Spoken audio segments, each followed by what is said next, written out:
ọmọ ló pa èmi àti Ṣẹ́gun Ògúngbè pọ̀. A ò márìírí o, kódà nínú tíátà kì í ṣọ̀gá mi o.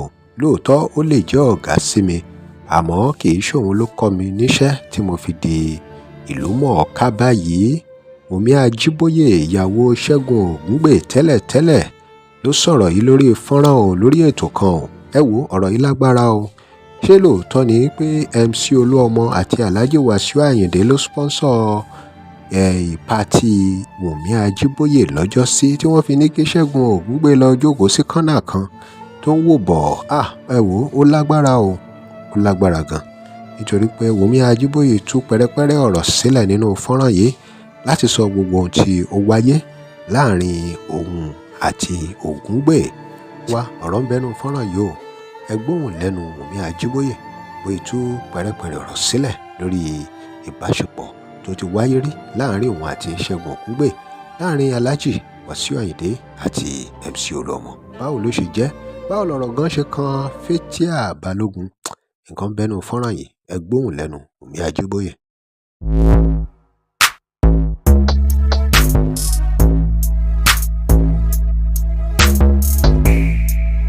Ẹni tí èèmọ̀ mi rí tó jẹ́ bí mi á tún máa sọ̀rọ̀, á máa búrì ní ẹ̀mù. Ètò ìwúpòkè kí ló ṣẹlẹ̀ gangan? Wọ́n ní àpàtì ìgbélóṣepọ̀ tó yẹ MC Olúọmọ ló ṣe fún kó láàrin tó bímọ fún Ṣẹ́gun Ògúngbè, wọ́n ní kó lọ jókòó síbì kan ni. Elétò ọ̀rọ̀ tẹ́ ẹ bèrè yẹn ó rí bákùnbákùn. Tí mo fi plan party mi, tí mo fi dé Òṣogbo, mi ò gba 1,000. Ọlọ́run jẹ́rìí mi, God is my witness. Mi ò gba 500 dáì lọ́wọ́ ẹni tí mo sì lù wá Akínsànyà. So ìkan náà àwọn kọmitì wa wá dáhùn, which is Fathia Balogun, wá ní ṣé kí ayé olówó kò lọ fi kún owó kìíní kan. Àti tí ẹ má bínú mo nìkan ní láti dárúkọ yín, just understand. Dọ̀rọ̀ Amusa was there, Kẹ́mi Kórédé òun náà wà ń bẹ̀. Tó kì í yẹn. Bẹ́ẹ̀ ni mo sọ fún yín ní àárọ̀ ìmọ̀júmọ́ pàtí.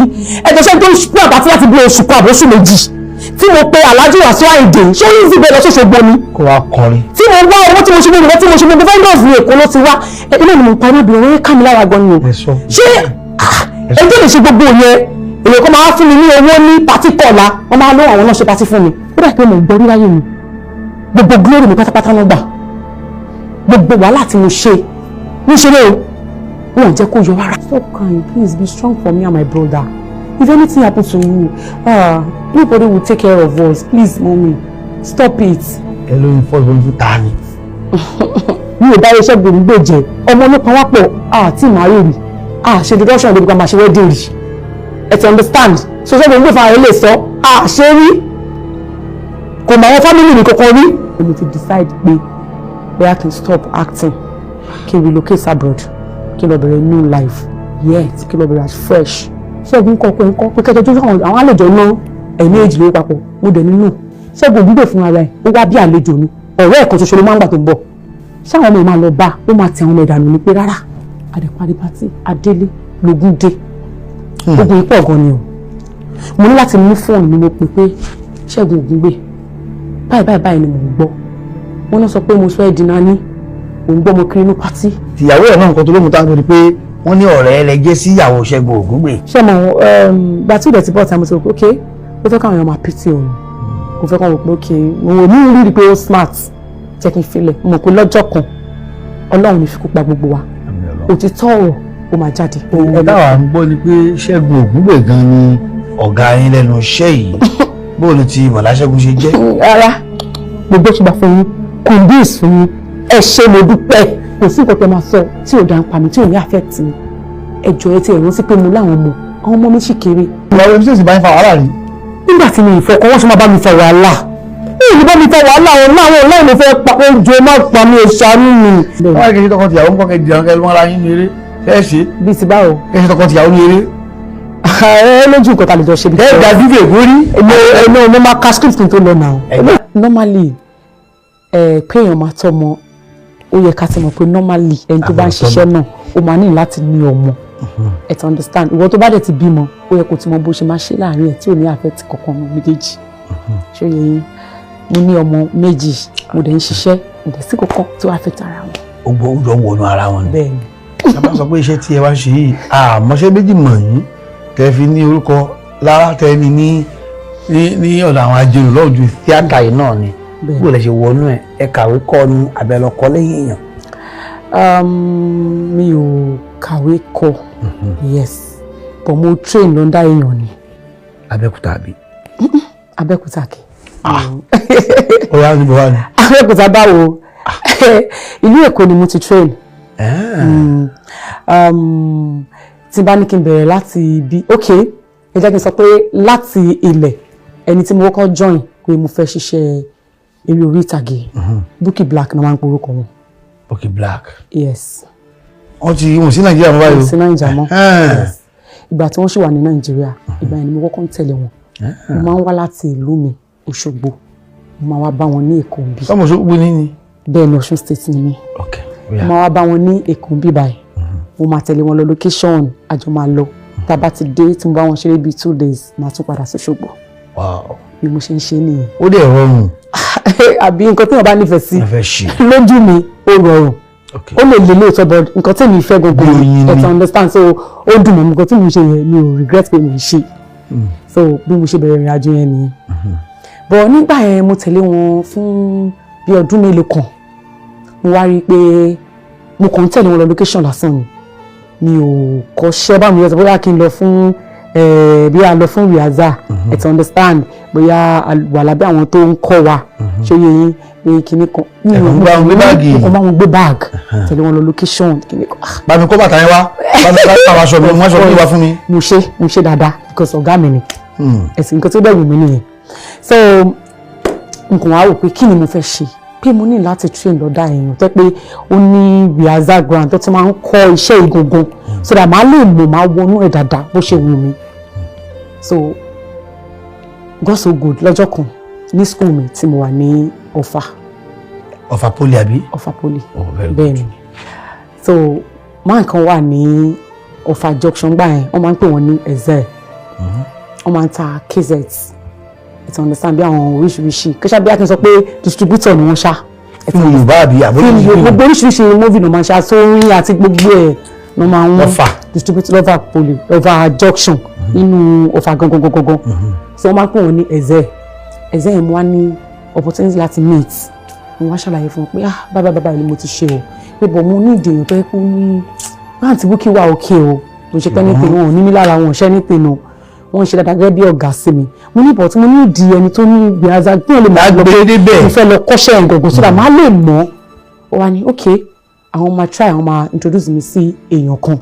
ní Kwara ń bẹ àbí lẹ́kọ̀ọ́. ní Kwara lẹ́kọ̀ọ́ lẹ́nu yẹn wà wọ́n ní dàda wà báwọn mú wọn dàda pé wọ́n máa ń bá àwọn eré ìyóhùn mi ṣe papọ̀ wọ́n á mi ò mind ẹjọ́ wa ní kó ṣàjẹ́ kí n tẹ̀ lọ kọ́ṣẹ́ lábẹ́yàn kí n mọ̀ nípa ẹ̀ dáadáa ẹ̀tàn kó má yẹ kí mo kàn ń tẹ̀ lọ location lásán mo ń wo báwọn ṣe ń art and all that pé so àmọ́ tún lè ní ìmọ̀kún mọ̀ so wọ́n ṣàfún mi ní nọ́mbà dàda wa yẹn wọ́n pè wọ́n fún mi pé màá bá wọn sọ̀rọ̀ mo dẹ̀ pé wọ́n dẹ̀ ní àmọ́ wá sèkó ni o pé Èkó làwọn wà mi ò mind mo máa wá sèkó náà tẹ́lẹ̀ mo ṣáà lọ mi ò sọ fún Bukky Black ń gbà yẹn lóòótọ́ pọ̀ mo lọ láti mo lè débẹ̀ wọ́n ní àwọn náà kò ṣe pé àwọn orílẹ̀ ní kíní báyìí pé bọ̀ táwọn bá ti lọ́mọṣẹ́ báyìí àwọn orí làwọn máa ń fà wọ́n lé lọ́wọ́ because wọ́n máa ń àwọn náà máa kọ́ wọn which is Lásùnre Mọ́kàrè Mọ́fìrè so àti Wáídìrè kékeré ni wọ́n.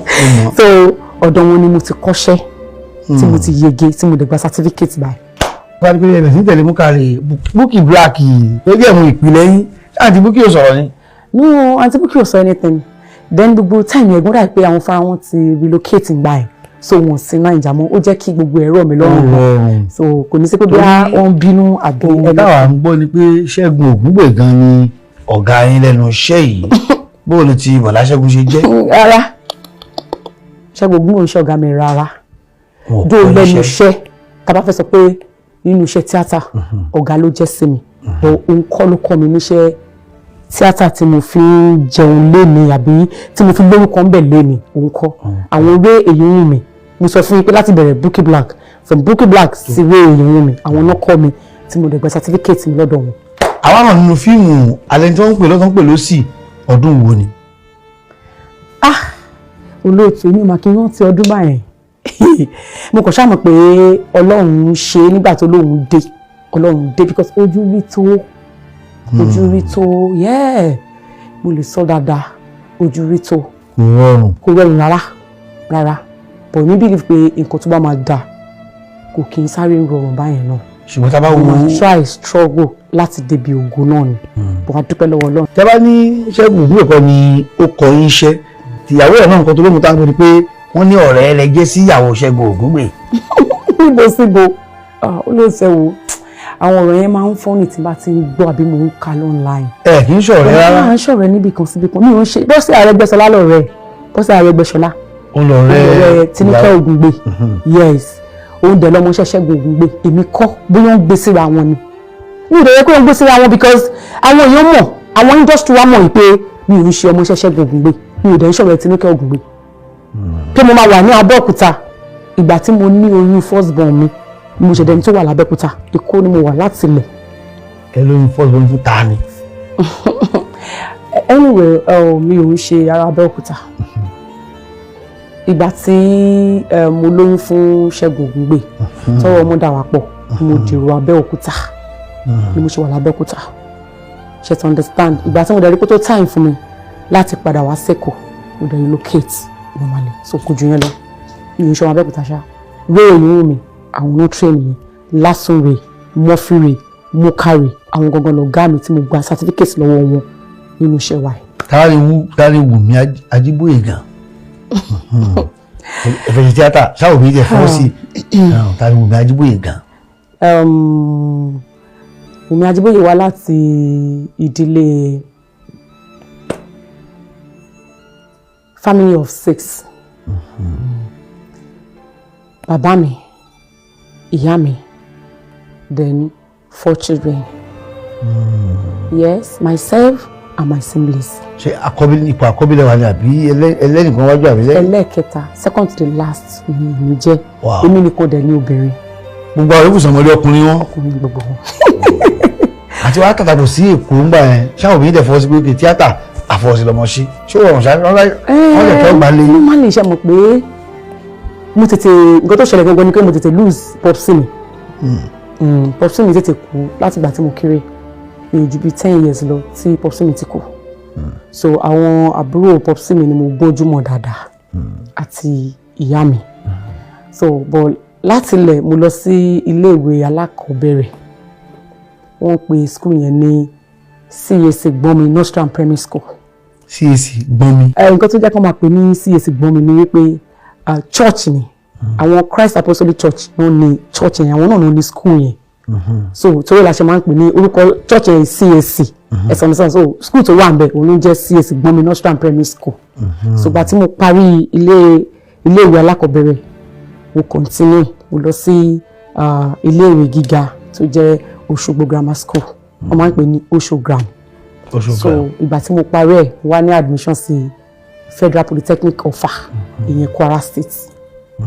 So ibẹ̀ ni mo ti parí ND mi so ìgbà tí mo ṣe tán mi ò tí ì ṣetán gan tí mo fi rin gbogbo ìrìn àjò tí mo rìn yẹn mi ò mo ṣáà wà ṣá so ìgbà tí mo wá ṣe tán finally mo ṣe wá wò pé ok iṣẹ́ ìgbọ̀gbọ̀ mo ní láti face ẹ̀ because nǹkan tí mo yàn láàyò tó wù mí ni lóòótọ́ mo sì ní ìwò wò pé ẹ̀rù ń bà wọ́n o àkọ́kọ́ ìwọ nìkan lóbìnrin kò kàn má lọ jí pé kò má lọ o má lọ gboyún abẹ́nìtì àbí iṣẹ́ yìí náà kójú kó tó lè ṣe kíní kan wọ́n ní wọ́n wò nǹkan tó máa ń fojú wọn rí bẹ́ẹ̀ kíní kan wọ́n dẹ̀ tún ní nǹkan wọ́n máa ń kú àbí nǹkan so mo dẹ̀ sọ fún wọn báyìí pé ẹ má wọ̀rẹ̀ nǹkan tó wù mí ni jí ó lè ti tẹ̀kọ̀ máa ṣe ni pé ẹ fàdúrà sí mi torí tẹ bá ní kí n má lọ tí n bá yẹn tọ́jú lè wà sá lọ lẹ́yìn ní láìkẹ́ so ẹ jọ̀ọ́ torí Ọlọ́run ẹ support mi ò dẹ̀ ní dójú tì mí ilé àti Ọlọ́run tí mi dé accept pé tó bá yẹ nǹkan tó ń wọ ẹni yẹn kò sí wàhálà o lè máa lọ so bí mo ṣe di pé mo fara mọ́ iṣẹ́ ìní láti gbà yẹn